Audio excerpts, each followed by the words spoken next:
Every bride needs jewelry, and that's why I want to teach you how to make this simple, gorgeous pearl necklace today.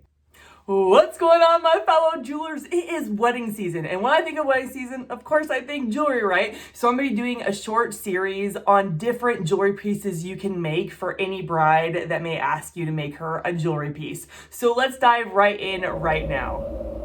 So the first thing you want to do is you want to lay out your beads. So I have my beads laid out for the style I want. And then I have my earrings laid out. It just makes it easy to put the necklace together when you know the pattern that you're going to do. And then after that, I am going to put loops on both sides of the beads. I'm going to go kind of quick. So if you've never done loops before, then you can check out a tutorial I made. It's all about the loops to make it easier for you. So we're going to get a head pin, and I'm going to get my bead right, and I'm going to put my bead, hold my bead where I want it. I want to do small loops because I feel they have more integrity. I feel they stay, it keeps the necklace together better.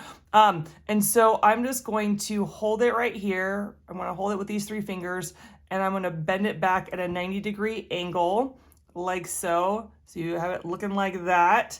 And then I'm going to grab it with my round nose pliers, and I'm just going to curl it around, curl it around, curl it around.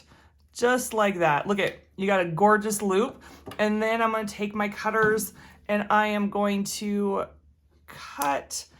Yep. You got to cut enough so that this is the size loop you're going to have. If this is your first time ever making loops, go big. Go make the loops big because they can be difficult. But once you get the hang of it, go as small as loop as possible. And so I just have that right there. I love it.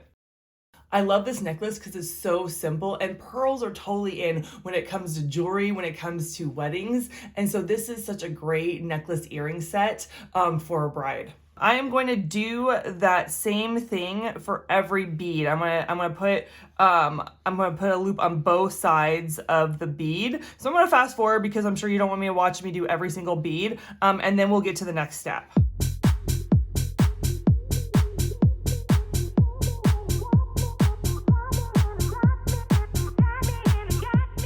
I will say that these tiny beads, they're super hard to do when it comes to loops. My hands were hurting and they were slipping. I was getting all sweaty. So if it's too hard for you, just skip the tiniest bead and you can have a 5 bead necklace. So we got the loops on the beads, and now we're going to string them together. And this is where the necklace actually starts to look real, and I get really excited about it. So you're going to open it up like so, and then you're going to put your bead through and close it up. This part is super crucial because you want to make sure that you have no gap when it comes to your loops being together. And so I have to make sure I check and double check because I would hate for the bride to have her necklace fall apart on her wedding day. And so you just want to make sure that your loops are like this. Don't make them look like this. Don't make them even have it no gaps whatsoever. No gap, no gap, no gap.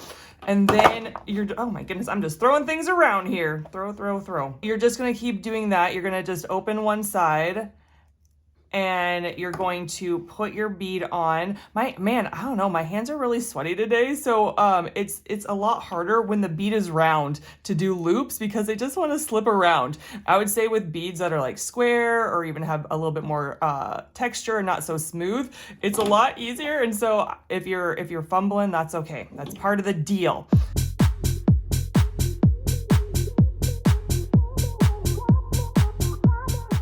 So now that we've strung the beads together, we want to make sure that the wire is straight because it can be like crooked or bent, but you want that necklace to be very, very as straight as possible. So like this, I'm just going in and I'm checking every loop, right? And then there's some wires that are kind of like bent. And so you want to make sure that you're stringing it all out and taking your time with this necklace because this is a part that is going to help it look really nice, really pretty. So now we have chain, right? I would suggest for your bride's jewelry piece that you get the non-tarnishing kind of chain, of the head pins. Make sure that you look in the description when you're buying it that says it won't tarnish, right? Because every bride wants to keep okay, not every bride, but most brides want to keep their jewelry for the rest of their life and maybe pass it down, and make sure you're getting just the metal parts that don't tarnish. So now we're going to put on the chain. This is about 14 inches. Every bride is different, right? Oh my gosh, you have petite brides, you have brides that are taller or bigger or stuff. And so you're gonna have to make it custom order. But you want it close to their neck. So you do want it not like hanging down, I would say. This is more of the one that you want close to the neck, right? Almost like a choker, but not. Does that make any sense? So I opened up the loop on the last bead on one side, and I'm going to put it through the last link here. And I'm going to use this and close it up like so. Yep. Just like that. Look at that. Oh, coming together. And then I'm going to open the other side. And I am going to, put the last link on as well. And I'm going to close it up like so. Oh, look at that. And now we gotta put the clasp on. That's it. And then that necklace is done, and we'll go on to the earrings. Okay, so this one you want right in the middle. So I usually hold it up like this and make sure that these are even. And you're just gonna cut it just like that. And then we're gonna put on our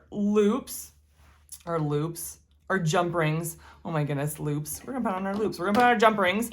And what you're gonna do is you're going to open up your jump ring. I'm gonna use 2 of my pliers, and I'm just gonna open up like this. I'm pulling this one this way and turning this one this way.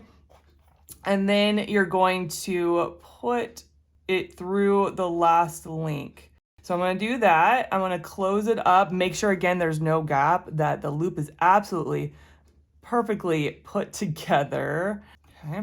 And now make sure you check your clasp, because sometimes not all clasps work. Even when you buy them brand new, they don't all work. And so make sure it works.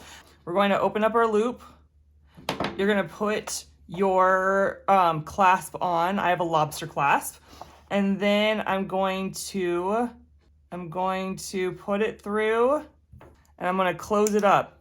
You got to close it up just right so that it doesn't fall apart. Okay. Look at that. Oh my goodness. Look at this. Look. Oh, I love it. I love it. I love it. I love it. I love making jewelry. I love the end results. It makes me happy. Like I get I don't know what they'd say, like a burst of endorphins. I don't know, but I just get happy when I finish a jewelry piece. So let's dive right into the earrings, and then we'll be done. So simple, so easy. So I've already connected the first one. I'm going to do the second one. I'm going to teach you how to do the second one. It's a little bit trickier. You can't just do 2 loops on both sides. So your bottom bead right here, your bottom bead, it only needs 1 loop, right? Because it needs the head pin to hold it, and then a loop at the top. So what we're going to do is we're going to grab our head pin, and we're going to put it on the bottom bead. So this is just for the bottom bead of your earring.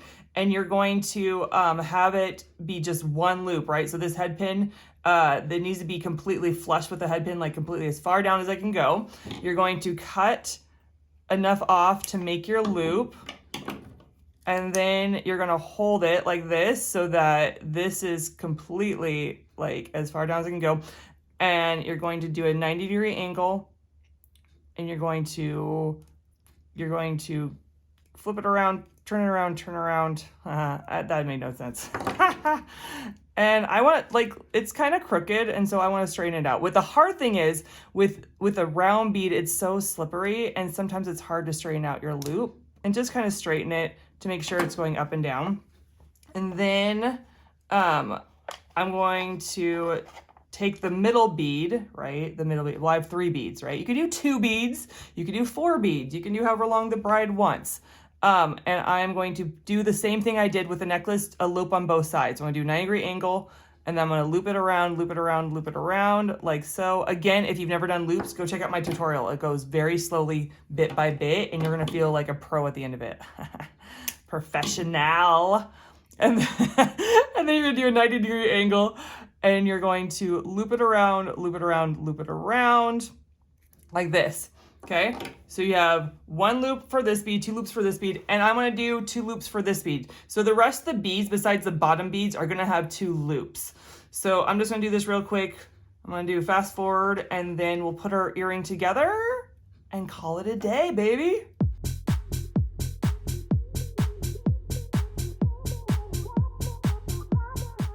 All right, so let's put our bead together, right? Let's put our earring together, put our bead together. Our bead's already together. So we're gonna do the same thing we did for the necklace. We're going to open up one side of a loop, and we're gonna hook in the other loop, hook in the other bead, and just close it up. Again, do not have gaps. Your jewelry will fall apart. And then we're going to open this side, and we're going to put it through, and we're going to close it up, and we're almost done. Y'all, we're almost done. Again, make sure you straighten this out because they can be really crooked, and you don't want it hanging crooked.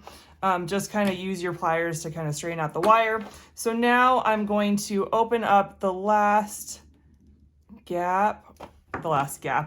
loop, and put my, I'm going to put my shepherd's hook through. And then I'm going to straighten this up because we want it straight. Just so you know, you don't have to use a shepherd's hook. They do have slip-ons at your craft stores. So if the bride doesn't have pierced earrings, there are other options for you to make an earring for her.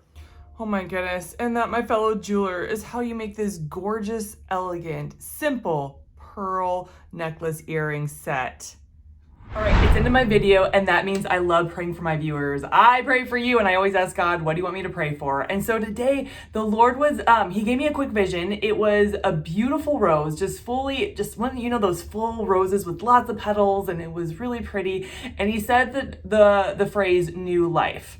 And so some of you, he's going to bring you into a new life. Like it's going to be like everything that has been happening will pass away, like the hard stuff, the bitter stuff, the things that you've just been like pushing through and pulling through, and it's just been so hard. And he's about to bring you into like a new chapter in your life. And he was reminding me of my really good friend who has been going through like super hard things as a single mom, as just a person that ministers to people. She's been going through such a hard time. And then all of a sudden one day, like she gets this offer, this opportunity, this door opening, and the Lord says, this is what I want you to walk through, and everything is about to change. Like everything for her kids, for her, for finances, for just life in general. And it's like this new beautiful life, and God can do anything. He can make something so bad and turn it into something beautiful. He can create something that was so horrible and make it into something so wonderful. And I just feel like for some of you, he's going to give you like a new life, a new starting over, a new chapter, or maybe even a new book. You know, when one book is completely done and another book gets started, like in the series and stuff, I just feel like some of you are going to have that. So Lord, I thank you that you can start over from anywhere, and it can be just like instantly. It can be in a day. It can be in a moment. It could be in a phone call. And so Lord, I pray for my viewers that are going through such a hard time, that you give them new life and just this encouragement that change is coming, and it's going to be amazing. God, thank you that you are so good, and that you can bring new life into any person's situation or their whole life. In Jesus' name, amen. All right, guys, thank you so much for tuning in. If you haven't subscribed, make sure you subscribe my channel. But that's all for now. I'll catch you in the next video. We're going to do that wedding series. I'm so excited about this wedding series. I'll catch you in the next one. Bye!